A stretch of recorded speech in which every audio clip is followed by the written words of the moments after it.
Bueno, nos quedamos en esta parte, ¿verdad? De la primera subdivisión de Levítico 1 al 5, los sacrificios de aroma agradable, por un lado, y por otro lado, los sacrificios de absolución.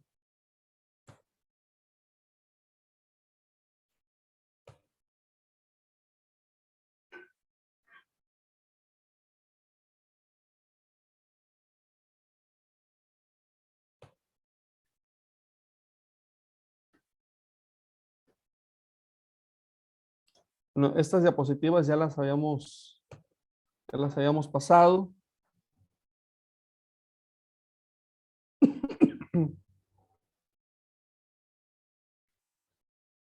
Y vamos a ver el primer tipo de sacrificio de aroma agradable.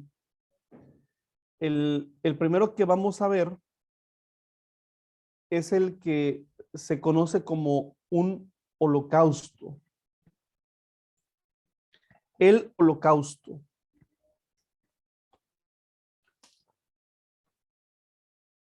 Este nombre, tomado del griego holocautoma, indica, hermanos, cuáles son las características distintivas de este sacrificio. Primero, es enteramente holos, del griego holos, quemado, caumatizó, cáustico, que quema. Y por tanto es atribuido íntegramente a Dios. Este término comienza además como la palabra hebrea olá, un derivado de la raíz alá, que significa subir. Y en efecto, la característica de este sacrificio es que su aroma, ¿verdad?, subía desde el altar. Cuando hablamos de holocausto, hermanos, podemos entender que este sacrificio o esta forma de sacrificio es de lejos la más frecuentemente citada por el escritor sacerdotal. Y por otra parte, pues realmente en el Antiguo Testamento en general, ¿verdad? Es el sacrificio más mencionado, ¿verdad? Los holocaustos. Con lo que nos quedamos, ¿verdad? De esto es con el hecho de que es una ofrenda que completamente quemada, ¿verdad? A Dios. Un sacrificio del cual no queda ningún resto, sino solamente las cenizas, ¿verdad? Y yo creo que quizá pudiera ser el sacrificio del que más referencia nosotros tenemos como tal.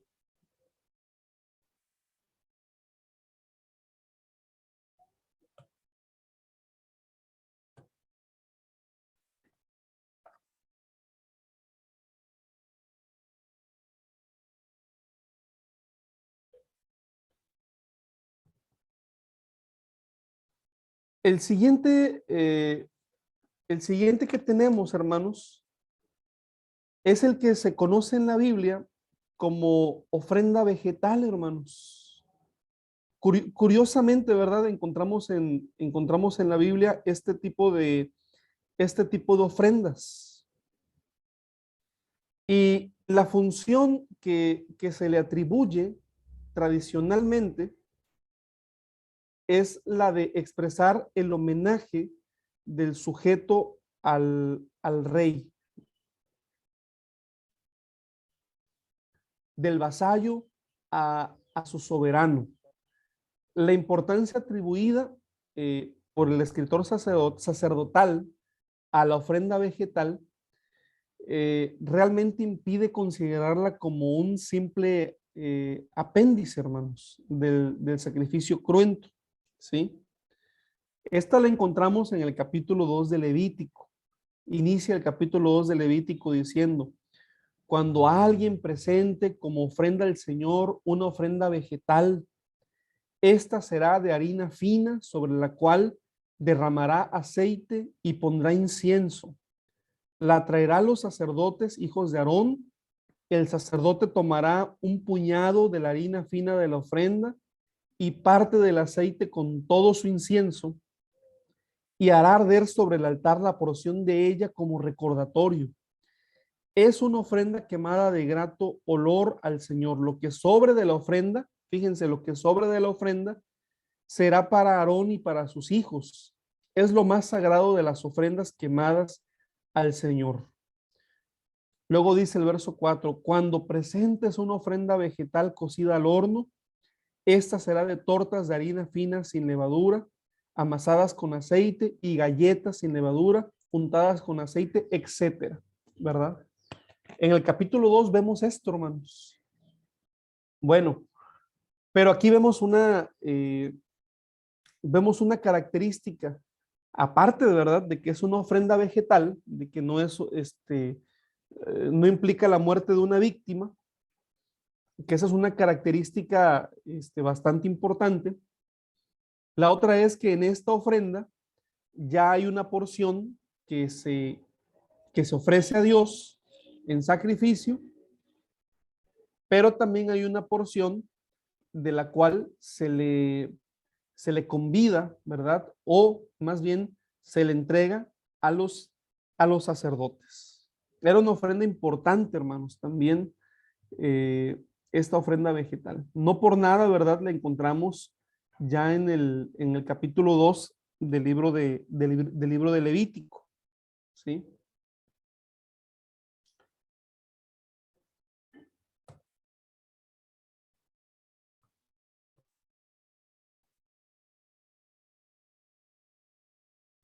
En Levítico capítulo 3 tenemos el sacrificio de comunión. Es el tercero de los sacrificios de aroma agradable para el Señor. Y es el sacrificio de comunión designado con un nombre compuesto, Seba Shelamim. La primera parte de ese nombre, Seba, indica la característica de este sacrificio. Es una comida, hermanos. Y esto a mí también me parece que es muy interesante. Es una comida, ¿sí? ¿Qué significa esto, hermanos? Pues significa que sacrificar, ¿verdad? En estos términos, sacrificar es inmolar una víctima y prepararla con vistas a una comida, la cual está destinada principalmente a Dios. La segunda parte del nombre, Shelamim, es utilizada por el escritor sacerdotal eh, a propósito de los sacrificios de comunión de interés nacional, ¿sí? Eh, bueno, ¿a qué me refiero, hermanos? Eh, Cada vez que un israelita ofrece un Seba Shelamim, es todo Israel el que está implicado, ¿verdad? O sea, en la idea sacerdotal, lo que un israelita hace al ofrecer este sacrificio, beneficia a todo el pueblo de Israel, ¿sí? Pero aquí encontramos ya esta alusión, el sacrificio también es una comida, hermanos. Una parte pertenece a Dios, otra parte pertenece a los sacerdotes y otra parte pertenece a quien o quienes ofrecen el sacrificio.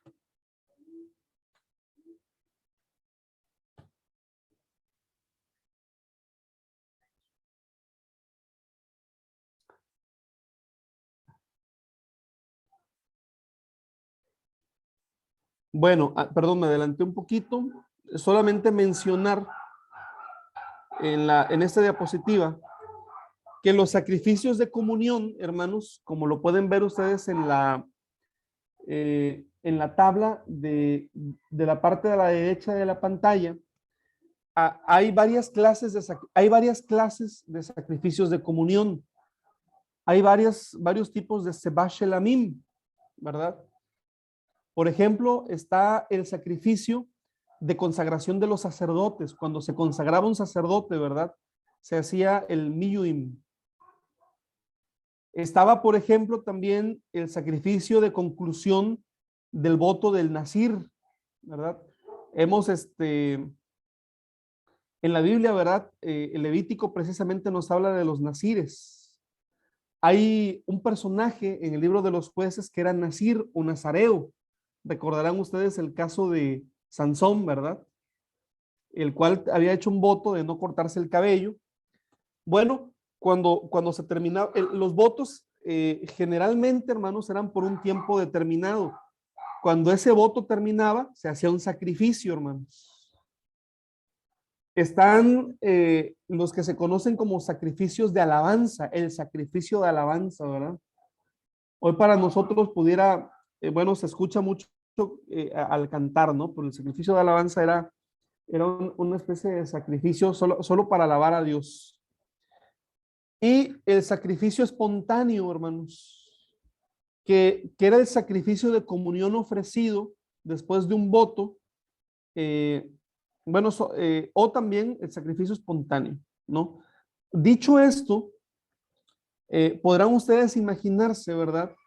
Que los israelitas podían hacer sacrificios a Dios por cualquier motivo, hermanos, prácticamente, ¿verdad?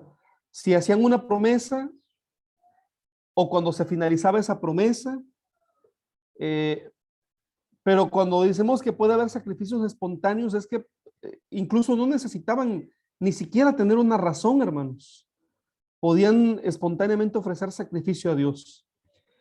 Y cuando les menciono que realmente los sacrificios eran comidas, hermanos, pues ustedes podrán imaginarse que realmente eran momentos de mucha alegría, momentos de mucho regocijo, ¿verdad? Y que para ellos, ¿verdad? Ofrecer sacrificios, pues implicaba también momentos de comunión, ¿sí? Eran festivales, realmente. Bueno, no sé qué connotación es, si sea lo mismo, ¿verdad? De hablar de un festival, pero eran festines realmente muy importantes, ¿no? El ofrecer sacrificios a Dios. Nosotros a veces nos imaginamos solamente la parte cruenta, pero poco hacemos énfasis en que realmente eran momentos de mucho disfrute, ¿verdad? En los alimentos.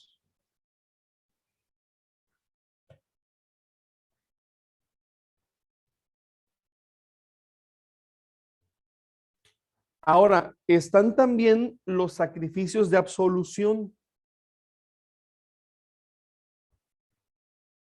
Si algún alma hubiese pecado, si cuando alguien haya transgredido, ¿no?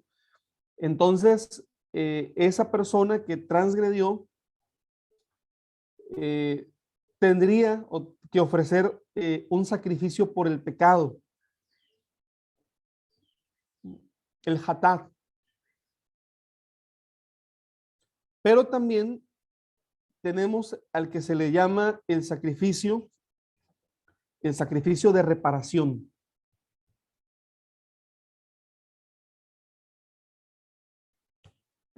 Vamos a verlos. El primero, hermanos, de los sacrificios de absolución es el sacrificio por el pecado. Lo tenemos en Levítico 5, Levítico 4, verso 1, hasta el 5, verso 13. Y este sacrificio, eh, valga la redundancia, es ofrecido con vistas a obtener la absolución del pecado. También es exigido igualmente para la reintegración de aquel que se ha vuelto impuro y también en los principales momentos del año. Se trata de aquellos pecados que consisten en la transgresión de un mandamiento antiguo, por tanto de una prohibición, e incluso únicamente a condición de que esa transgresión accidentalmente, por inadvertencia o inconscientemente, ¿sí? Se ofrecían este tipo de sacrificios. Por ejemplo, mis hermanos, cuando leemos en los evangelios, ¿verdad? Eh, Personas que por causa de alguna enfermedad estaban aislados de la sociedad, eran considerados impuros. ¿Recuerdan ustedes cuando Jesús le dice a quien había curado de la ceguera, ve y preséntate delante del sacerdote, ¿verdad? Bueno, se está refiriendo, ¿verdad?, a que iniciara este proceso de reintegrarse, para lo cual él tenía que ofrecer un sacrificio por el pecado, hermanos. ¿Sí? Bueno, el de nuestro Señor Jesucristo, hermanos, en un sentido muy amplio, nosotros lo entendemos que fue un sacrificio eh, por los pecados, ¿no? Pero aquí nos damos cuenta, ¿verdad?, que había un sacrificio en particular que era, que era por eso, ¿verdad? Incluso, ¿verdad? Si el pecado hubiese sido inconsciente, hermanos, si se hubiese cometido algún pecado de manera inconsciente o inadvertida, pues eso no significaba que estaban exentos, tenían que ofrecer este sacrificio en el santuario.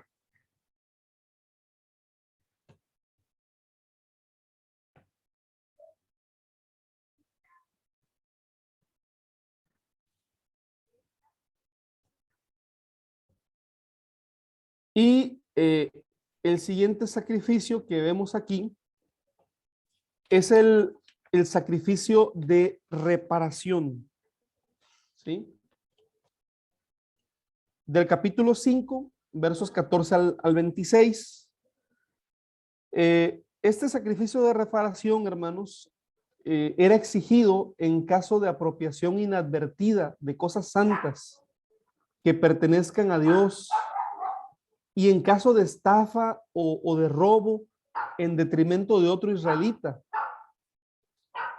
Este sacrificio se exige también en el caso de que un hombre hubiese tenido relaciones sexuales con una esclava que pertenece a otro. Cuando un naziriato haya sido accidentalmente interrumpido por el contacto de un muerto y para reintegrar a un leproso después de su curación. Adelante, hermano Alan. Sí, según estaba escuchando esto, estaba analizando con la ley del talión. Es que es muy similar las cosas que dice la ley del talión con lo que está con lo que estamos hablando. Eso quería compartir. Claro que sí, hermano. Claro que todo estaba regulado, ¿verdad? Todo tenía que ver, o sea, la legislación tenía que ver con la vida religiosa por completo, ¿verdad? Entonces, aquel que cometió una falta, pues no solamente ofendía a su prójimo, sino también ofendía a Dios. Entonces, tenía que reparar el daño, ¿verdad? Pero también tenía que reparar la ofensa que había cometido en contra de Dios. Por eso hay sacrificios de reparación, ¿sí? Y bueno, en las citas bíblicas realmente vemos la descripción de los sacrificios que se, que se estipulaban, ¿verdad?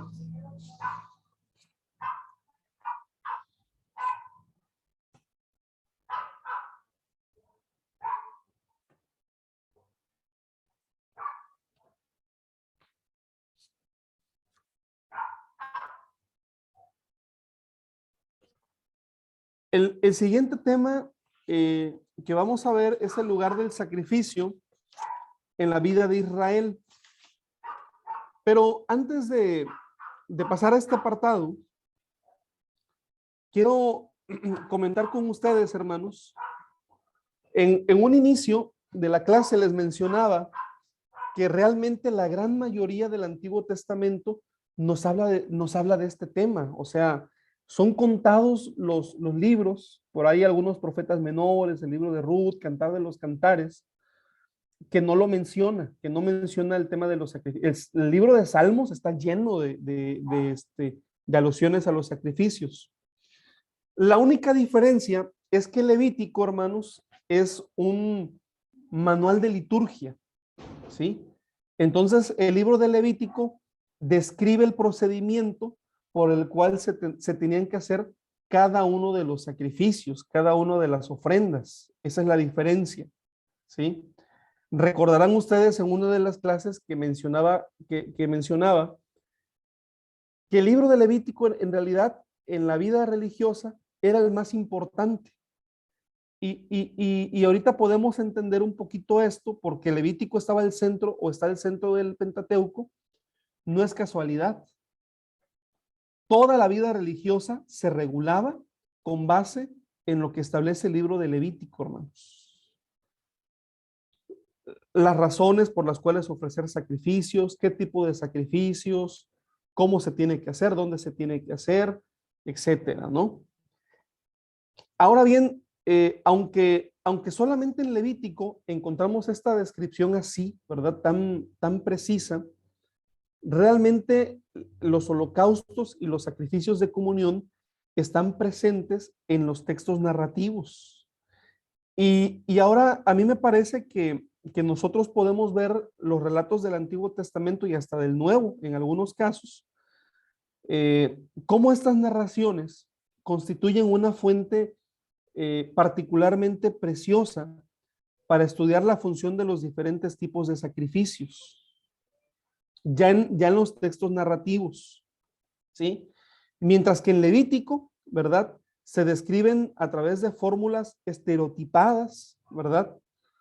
En las narraciones, pues encontramos frecuentemente que se precisa quién es el oferente, en qué circunstancia es ofrecido el sacrificio, qué víctima es utilizada y qué resultado conduce. Y para ilustrar esto, eh, para ilustrar la función respectiva del holocausto y del sacrificio de comunión, quiero compartir con ustedes dos ejemplos. Vamos al primer libro de Samuel, capítulo 7, por favor.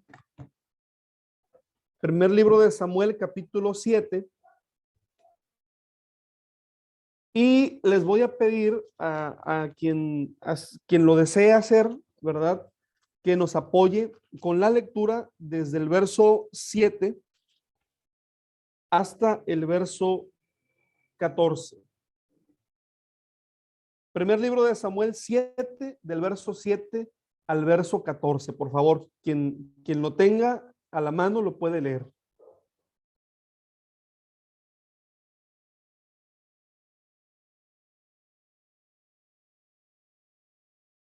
7, el 7 al 14, ¿no? Así es, hermano. Bueno, Adelante. leo. Primero Samuel. Cuando oyeron los filisteos que los hijos de Israel estaban reunidos en Mizpa, subieron los príncipes de los filisteos. ¿Es ese, sí? Cuando oyeron los filisteos que los hijos de Israel estaban reunidos en Mizpa, subieron los príncipes de los filisteos contra Israel. Y al oír esto, los hijos de Israel tuvieron temor de los filisteos. Entonces dijeron, eso es todo. Sí, hermano Alan, hasta el verso 14, por favor. Perdón. Entonces dijeron los hijos de Israel a Samuel, no ceses de clamar por nosotros a Jehová nuestro Dios, para que no nos guarde de la mano de los filisteos. Y Samuel tomó un cordero de leche y lo sacrificó entero en holocausto a Jehová. Y clamó Samuel a Jehová por Israel, y Jehová le oyó. Y aconteció que mientras Samuel sacrificaba el holocausto, los filisteos llegaron para pelear con los hijos de Israel. Mas Jehová tronó aquel día con gran estruendo sobre los filisteos y los atemorizó, y fueron vencidos delante de Israel. Y saliendo los hijos de Israel en Mizpa, siguieron a los filisteos, hiriéndolos hasta abajo de Bet-car. Tomó luego Samuel una piedra y la puso entre Mizpa y Sen, y le puso por nombre Eben-Ezer, diciendo, hasta aquí nos ayudó Jehová. Y así fueron sometidos los filisteos y no volvieron más a entrar en el territorio de Israel. Y la mano de Jehová estuvo contra los filisteos todos los días de Samuel.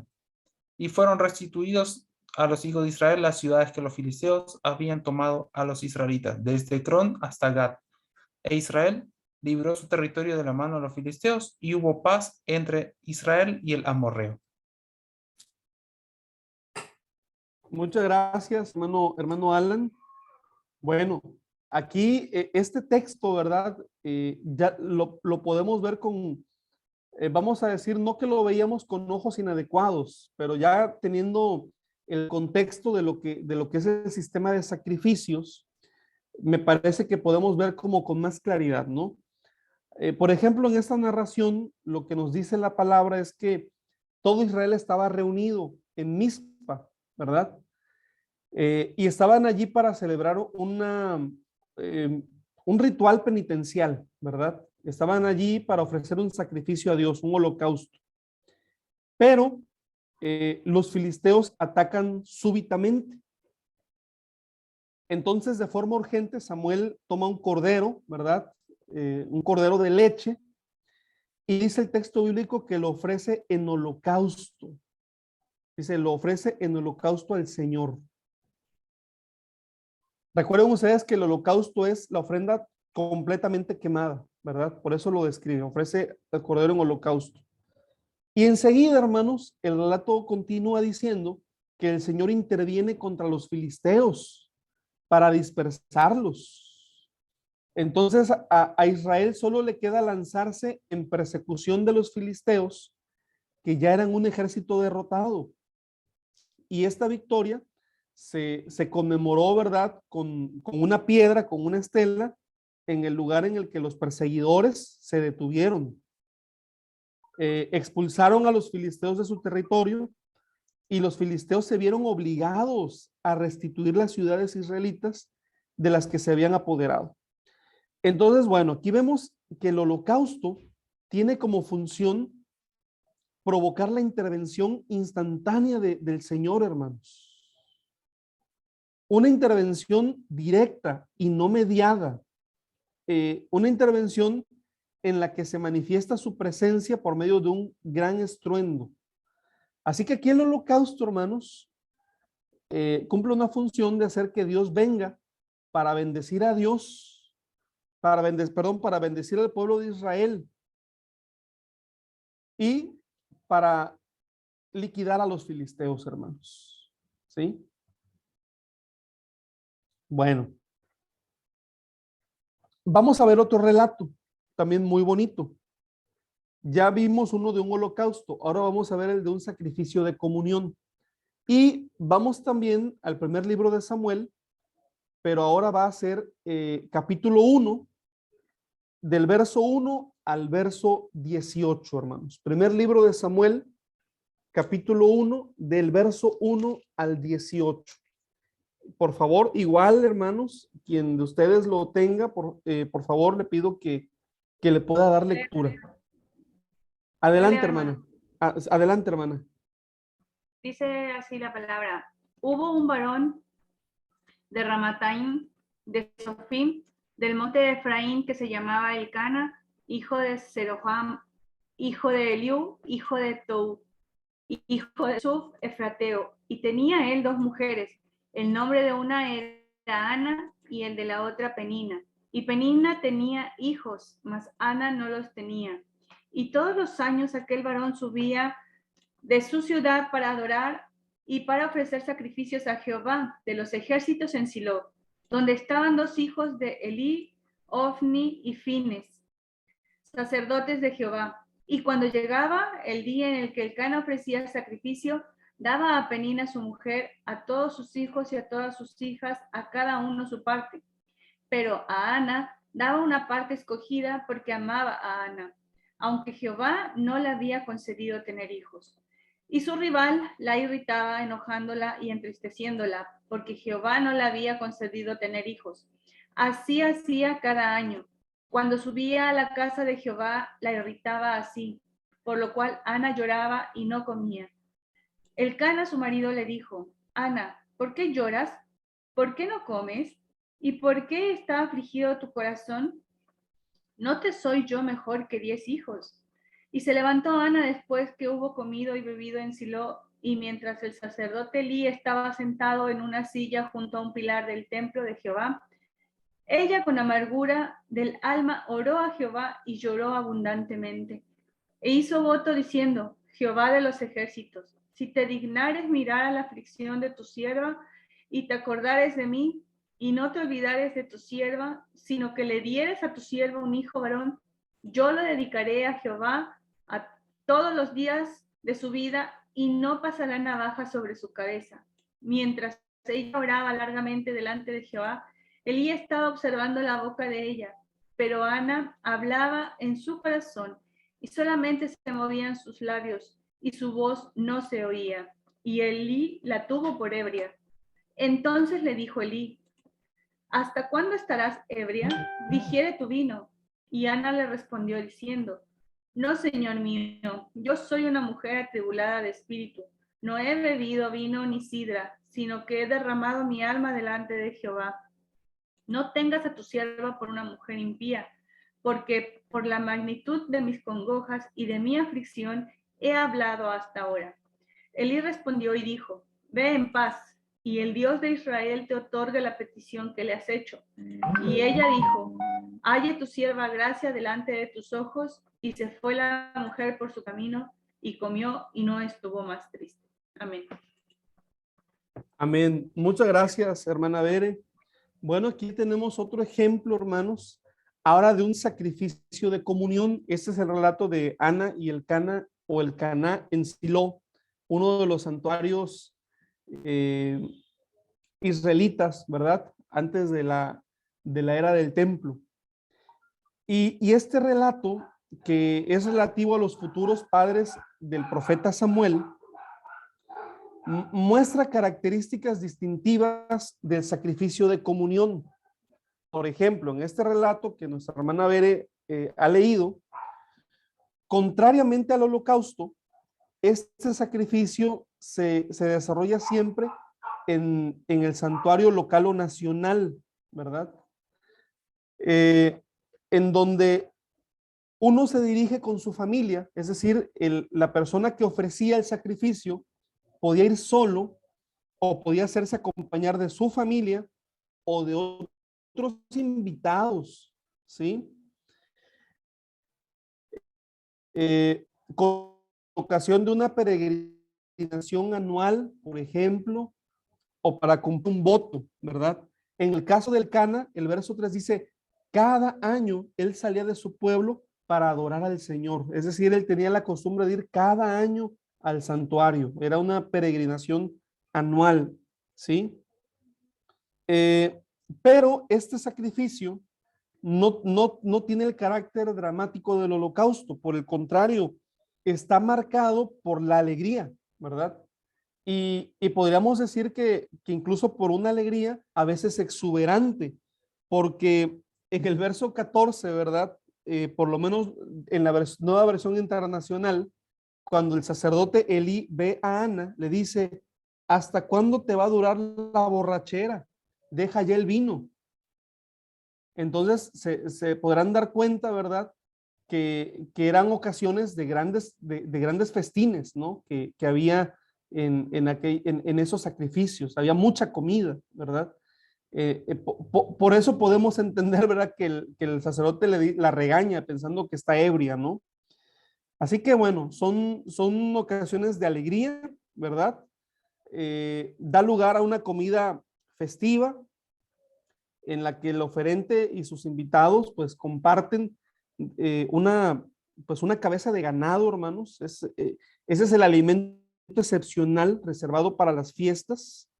En los sacrificios, obviamente, una porción es la que se ofrecía a Dios, otra porción era la que le tocaba a los sacerdotes y otra porción era la que allí mismo disfrutaban, ¿no?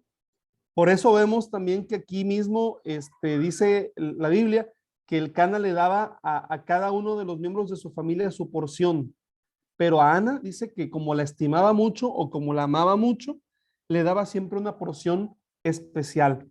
Pues se refiere a eso, ¿no? A la parte del sacrificio que le correspondía a la familia, a los que ofrecían, hermanos, ¿sí? Así que bueno, este tipo de sacrificios eran fiestas, ¿verdad? La gente comía en la presencia de Dios, pero al ofrecerlo en sacrificio, hermanos, ellos sentían que no solo comían en la presencia de Dios, sino que también comían con Dios y comían con los sacerdotes presentes en el santuario y que están asociados al banquete, ¿no? Así que el sacrificio de comunión, hermanos, es por excelencia el sacrificio de los momentos de fiesta, ¿verdad? Marca por ejemplo, si había un resultado dichoso, ¿verdad? De algún proyecto, había que hacer un sacrificio de comunión, la simple expectativa de tener alegría por encontrarse con el Señor.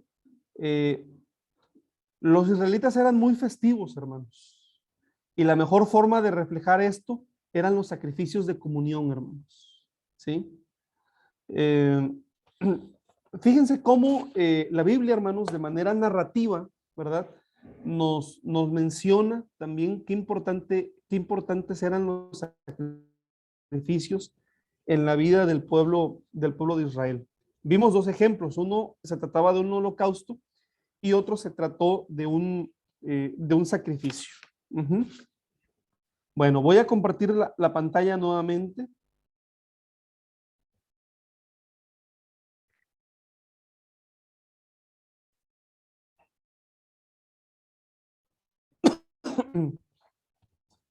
El lugar del sacrificio en la vida de Israel. Y voy a mencionar tres aspectos que nos van a ayudar a comprender pues tan arraigada, ¿no? en el pueblo de Israel en el Antiguo Testamento. Primero, vamos a hablar de su lugar después de una transgresión o impureza. Y aquí se trata de sacrificios ofrecidos para reintegrar en la comunidad a todos aquellos que han transgredido inconscientemente o por inadvertencia una prohibición divina o que se han adueñado de un bien, ¿sí? Y a todos los que han sido factores de impureza, hermanos. Por ejemplo, una mujer que acaba de dar a luz, según Levítico capítulo 12, un leproso curado, según Levítico 14, la mujer después del periodo de la menstruación, el hombre después de una polución nocturna, el hombre o la mujer afectados por una enfermedad sexual después de su curación, según Levítico capítulo 15, o la persona que ha entrado en contacto con un muerto, según Números 19, ¿verdad? Todos, en este tipo de casos, todos eran considerados impuros. Y en el momento que ya estaban en posibilidad de dejar de ser impuros, pues tenían que ofrecer un sacrificio, ¿verdad? Tenemos también, hermanos, sacrificios que se ofrecían para purificar al país. Fíjense, esto es importante, porque encontramos sacrificios personales, pero aquí tenemos también sacrificios ofrecidos para purificar al país en intervalos regulares. Independientemente de las consecuencias a las que exponen a quienes hacen una transgresión, a lo que ellos mismos se exponen, en el concepto del Antiguo Testamento, la impureza y el pecado individuales recaen también sobre el conjunto de la comunidad, en la medida en que de la misma manera que una epidemia se extiende a través del país y lo mancha, el pecado también podría extenderse de la misma forma y penetrar incluso hasta el santuario, allí, hermanos, donde Dios habita, contrariando así su presencia en medio de su pueblo. Así que, hermanos, esta presencia del pecado es absolutamente incompatible con la presencia de Dios. En la mentalidad israelita, hermanos, si hubiese pecado, entonces Dios se vería obligado a dejar su morada en medio de ellos, lo que tendría como consecuencia inevitable en pocas palabras, entregar el país a la muerte. Es decir, si Dios no está en el santuario, si Dios no está en medio de nosotros, el suelo perdería su fertilidad, los rebaños y los seres humanos su fecundidad. Israel se convertiría en un vasto desierto. Entonces era necesario, hermanos, purificar al país. Y hermanos, esta es la lógica que hay detrás de aquel sacrificio del día del perdón. Ustedes saben que en el calendario litúrgico de Israel está el día del perdón, ¿verdad? El día de Kippur, el Yom HaKippurim, en donde el sumo sacerdote ofreció un sacrificio por todo el pueblo de Israel, por él mismo y por todo el pueblo de Israel, y podía entrar una sola vez durante el año al lugar santísimo, al santo de los santos. Y tenemos también, hermanos, el tema del culto regular, ¿verdad?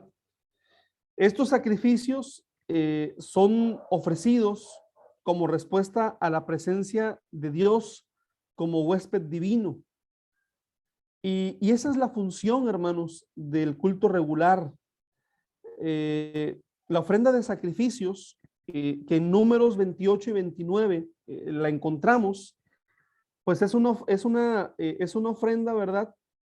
Que compasa todo el año, diariamente, mañana y tarde. Israel ofrece a su Dios un cordero en holocausto.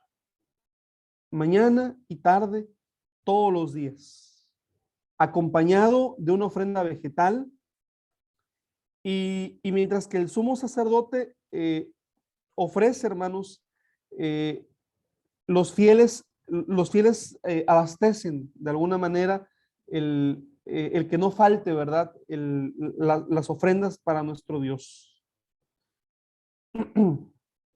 Los días sábados se ofrecía una cantidad doble con relación a la cantidad habitual.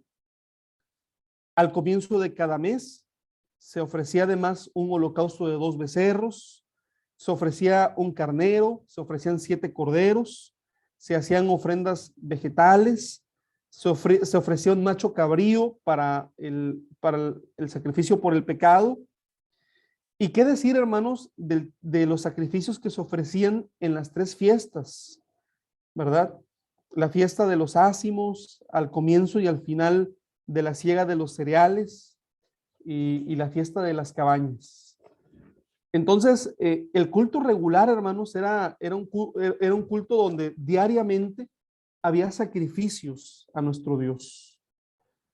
Y bueno, al final, en la descripción de la diapositiva menciono lo que me parece más relevante de todo esto, que el culto regular constituye, hermanos, en la mentalidad israelita, la columna vertebral que sostiene toda la existencia de Israel.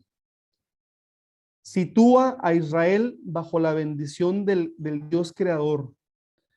Hermanos, Israel estaba muy confiado. Ellos decían, mientras exista el templo, que era el lugar en donde se ofrecían los sacrificios a Dios, Dios estará contento con nosotros.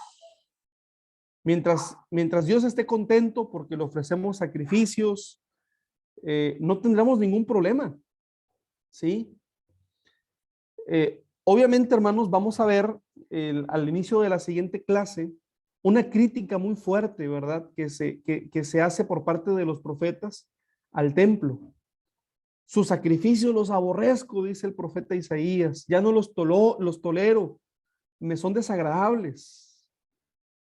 Y era una crítica necesaria, porque en un momento determinado, para Israel, el sistema de sacrificios se convirtió en más importante que la relación con Dios mismo, hermanos. Pero para poner en perspectiva qué importante era el sistema de sacrificios para Israel, podemos ver lo que el cronista pone en labios del rey Ezequías en el momento que Ezequías decide restaurar el culto divino. En segundo libro de las Crónicas 29, del 5 al 9, dice así: purificaos y purificad el templo del Señor, Dios de nuestros antepasados, eliminad de él toda impureza. Nuestros antepasados pecaron y su conducta no agradó al Señor. Nuestro Dios lo han abandonado, se han alejado de la morada del Señor y le han vuelto la espalda, han tapiado las puertas del pórtico, apagado las lámparas y suprimido el incienso y los holocaustos en el santuario del Dios de Israel.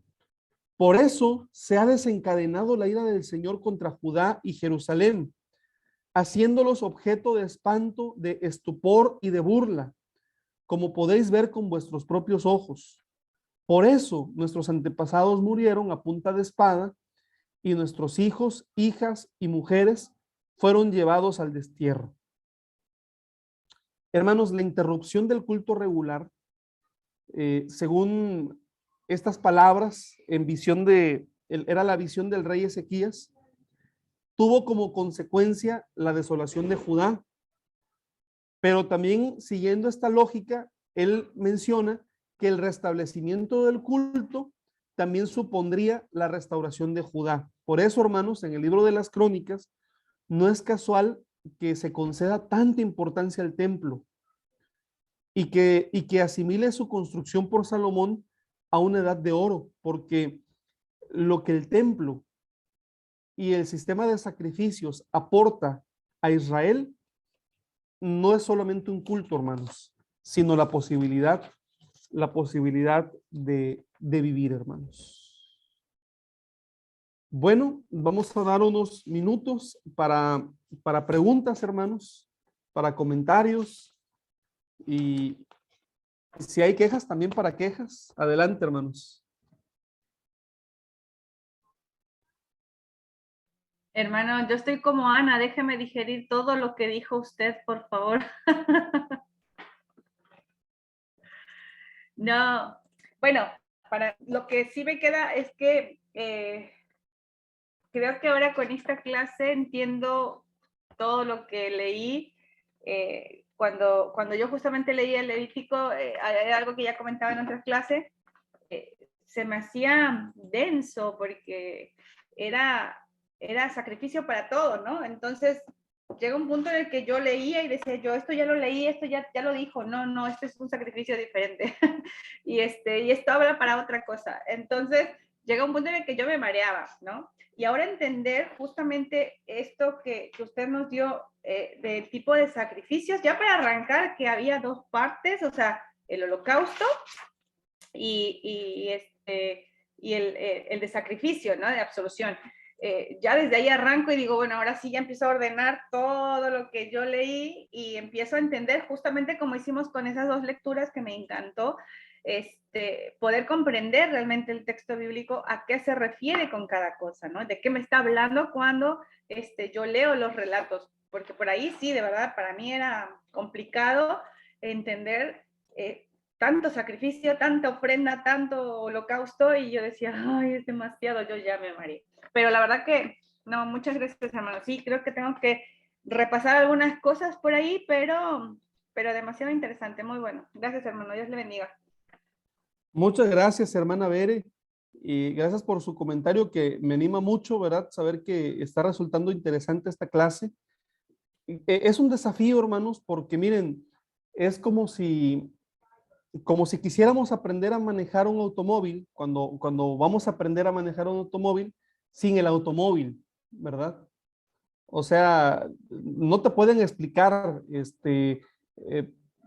cómo hacerlo si tú no estás ahí.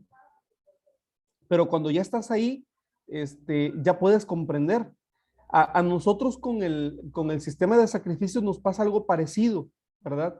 Porque leemos, pero no estamos allí, no tenemos un punto de comparación, no hay una forma, ¿verdad?, en la cual nosotros podamos como visualizar cómo sería todo esto que se nos está diciendo, ¿no? Tan denso, además, un lenguaje ceremonial muy antiguo. Entonces es algo complicado.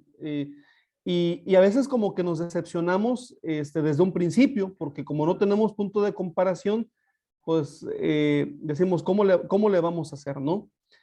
Saben que podemos investigar o se puede investigar un poquito acerca de los samaritanos, porque algo sorprendente, hermanos, es que los samaritanos todavía existen, ¿verdad? Son una minoría en Israel. Y aunque los samaritanos eran muy criticados por los judíos en los tiempos de Jesús, las prácticas que ellos tienen vendrían siendo como lo más parecido que podemos encontrar actualmente con relación a los sacrificios del Antiguo Testamento, porque ellos todavía se rigen con el tema de los sacrificios. Acuérdense que ellos no adoraban en Jerusalén, así que cuando el templo de Jerusalén fue destruido, ellos continuaron con su sistema de sacrificios, a diferencia de los judíos. Por ahí, por ejemplo, creo que podemos encontrar un buen material en YouTube que nos puede ayudar a comprender esto, buscando acerca de los samaritanos en la actualidad, porque hay una colonia importante de ellos. Pero bueno, es todo un desafío el aprender sobre este sistema de sacrificios. Tampoco nos vamos a volver expertos, porque ya la siguiente clase, dicho esta parte que era el sustento del Antiguo Testamento, en la siguiente clase vamos a ir aterrizando cómo todo esto se fue espiritualizando. Y van ustedes a ver que se espiritualizó desde el mismo Antiguo Testamento. No fue algo que se inició con los cristianos.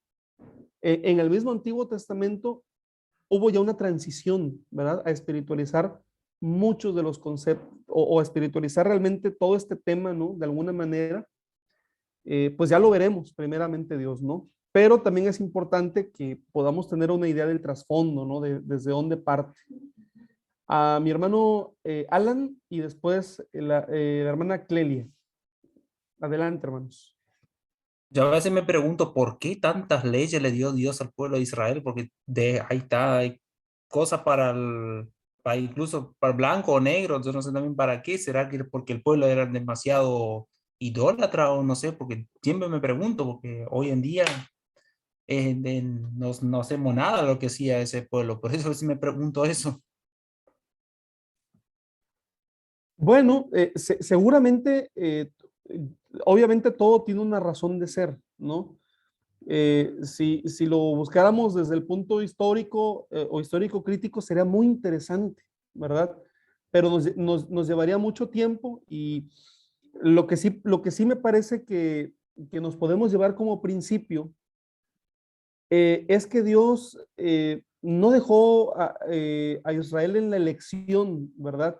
De cómo debían de adorarlo, sino que él mismo les dijo, cuando me adoren, tienen que hacerlo de esta manera, ¿no? O sea, incluso desde la misma constitución de cómo debían de ser los altares, ¿no?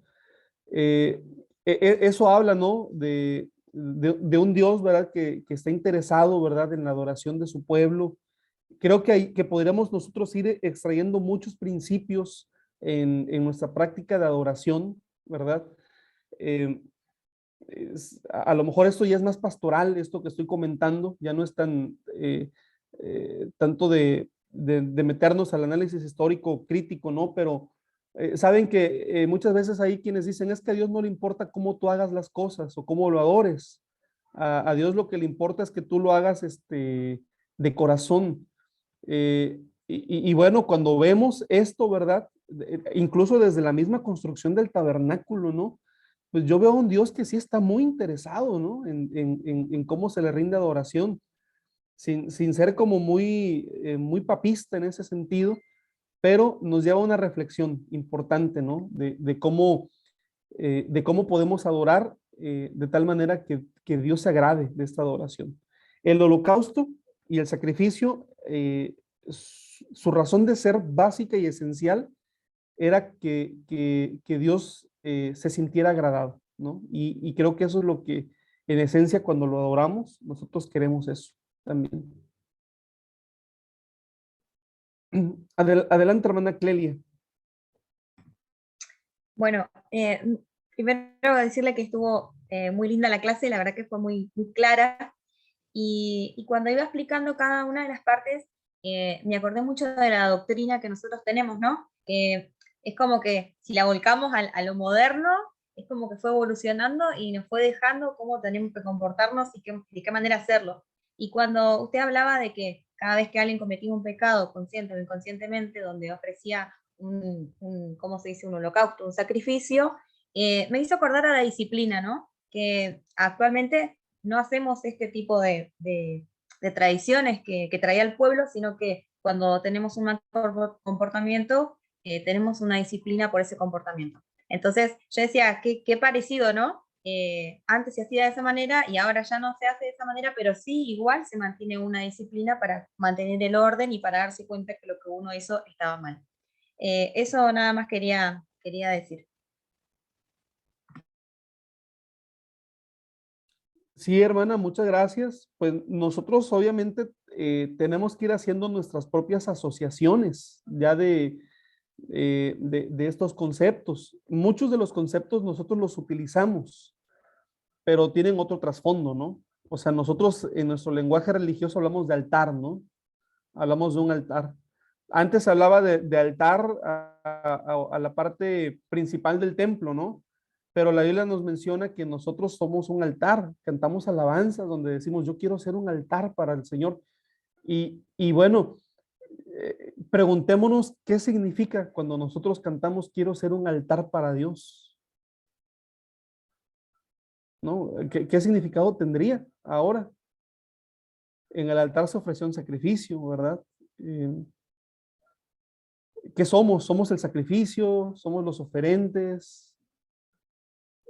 Bueno, tiene tanta aplicación, ¿no? Pero por lo menos nos vamos a preguntar mucho acerca de los conceptos que nosotros mismos tenemos respecto a esto, ¿no? Obviamente en el tema del evangelio, ¿verdad? Jesús fue el sacrificio perfecto por los pecados. Vemos que había un sacrificio por el pecado, ¿verdad? Que se ofrecía, pero Jesús era el sacrificio por los pecados.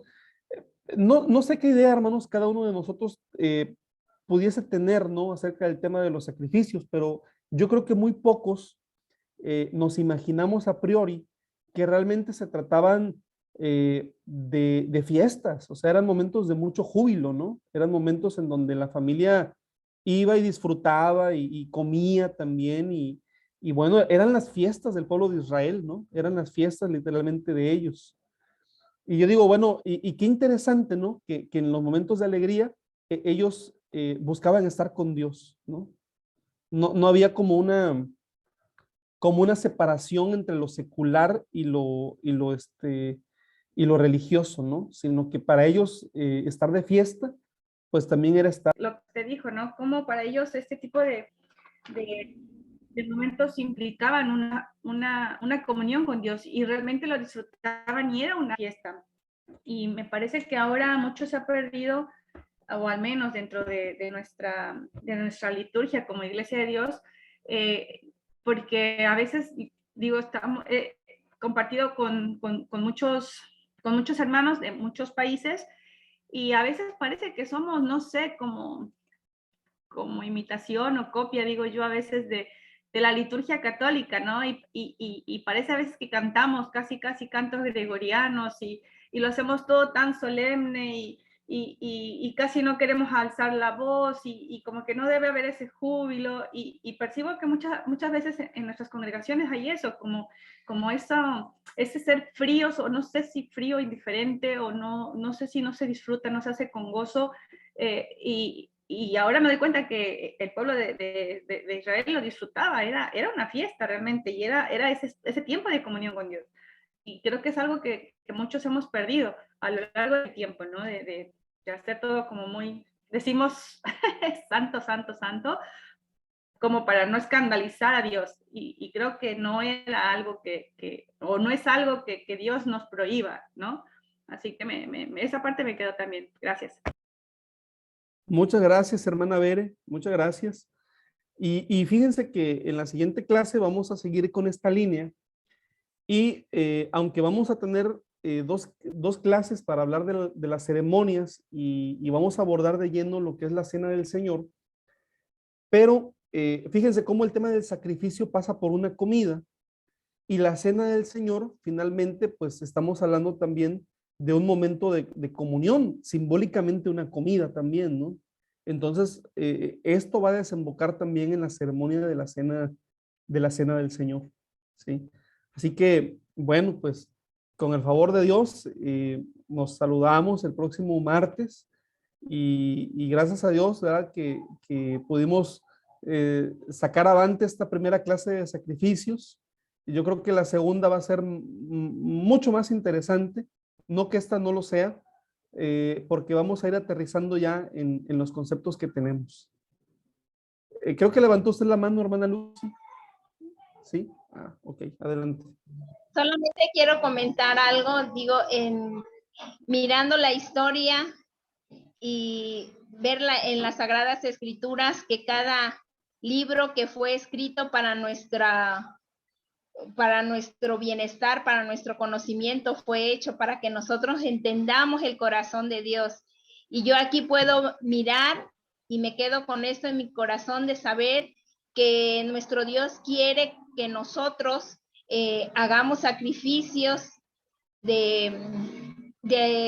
como lo decía, ¿no? De aroma agradable ante los ojos de Dios. Yo creo que tenemos que entregar todos nuestros bienes, todo nuestro tiempo, todo la calidad, ¿verdad? Nuestra energía para que se lleve a cabo el plan de Dios, la obra de Dios que tiene planeada en nosotros, en el ser humano. Yo creo que Dios, cuando deja todo esto escrito, lo hace con un propósito de que nos demos cuenta. Bien han dicho mis hermanas de que hemos adoptado muchos cosas de ellos, que los tenemos en nuestras congregaciones, pero también agradecemos a Dios por ello, por haberlo dejado ahí, para que nosotros miremos y veamos que tenemos un Dios amoroso, un Dios que si todo lo que hacemos es con un propósito, y que Dios lo que Él quiere, que nosotros seamos unos hijos conforme a su corazón, que demos todo. Y Dios tiene planes con sus hijos, y bueno, seguimos aprendiendo. Yo creo que estas clases nos están ayudando a, como dice Bere, a colocar cada pieza en su lugar para que entendamos el propósito de Dios en nuestros tiempos, lo que Él quiere para nosotros. Muchas gracias, hermana, por esta interesante reflexión. Y bueno, pues Dios nos está hablando de muchas maneras, sobre todo, pues podríamos pensar que también en Levítico nos está hablando, ¿verdad? Acerca de lo que Él quiere para nosotros. Vamos a tocar un tema acerca del concepto de pureza, de impureza también. Este ya no lo tocamos hoy, pero en todo esto de los sacrificios está este código, ¿no? de pureza, que se trasladó también hacia la vida bueno, en la idea del cristianismo, a la vida del creyente. Y bueno, vamos también a tomar mucho material de ello, hermanos. Bueno, mis hermanos, pues estamos finalizando la clase. Muchas gracias a todos por sus comentarios. Y bueno, deseo que nuestro Dios les bendiga, que tengan una excelente noche, una excelente tarde, y con el favor de Dios nos estaremos saludando el próximo martes. Dios me los bendiga, mis hermanos. Amén.